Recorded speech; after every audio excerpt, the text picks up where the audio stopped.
أعوذ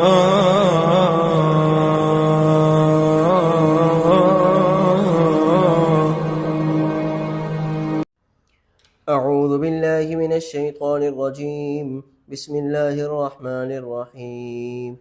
والطور وكتاب مسطور في رق منشور والبيت المعمور والسقف المرفوع والبحر المسجود إن عذاب ربك لواقع ما له من دافع يوم تمور السماء مورا وتسير الجبال سيرا فويل يومئذ للمكذبين الذين هم في خوض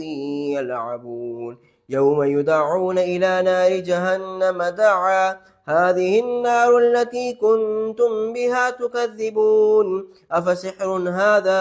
أم أنتم لا تبصرون اصلوها فاصبروا أو لا تصبروا سواء عليكم إنما تجزون ما كنتم تعملون إن المتقين في جنات ونعيم فاكهين بما آتاهم ربهم ووقاهم ربهم عذاب الجحيم كلوا واشربوا هنيئا بما كنتم تعملون متكئين على سرر مصفوفة وزوجناهم بحور عين والذين آمنوا واتبعتهم ذريتهم بإيمان ألحقنا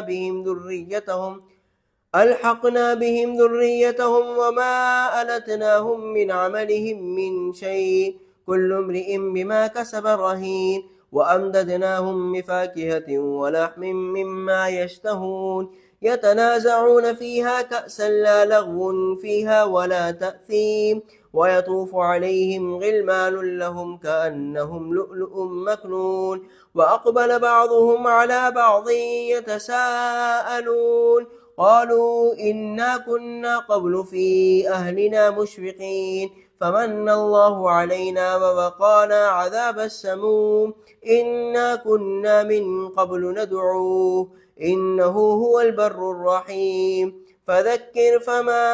أنت بنعمة ربك بكاهن ولا مجنون أم يقولون شاعر نتربص به ريب المنون قل تربصوا فإني معكم من المتربصين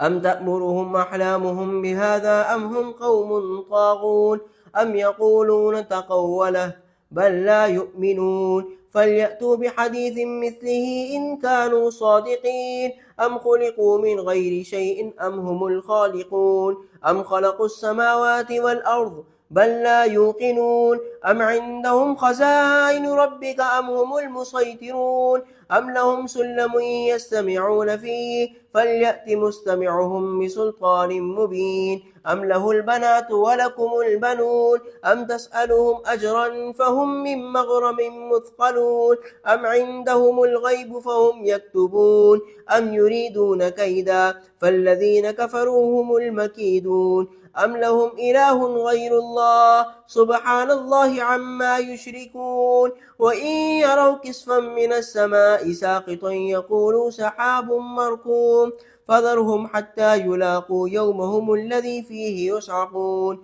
يوم لا يغني عنهم كيدهم شيئا ولا هم ينصرون وإن للذين ظلموا عذابا دون ذلك ولكن أكثرهم لا يعلمون واصبر لحكم ربك فإنك بأعيننا وسبح بحمد ربك حين تقوم ومن الليل فسبحه وإدبار النجوم صدق الله العلي العظيم.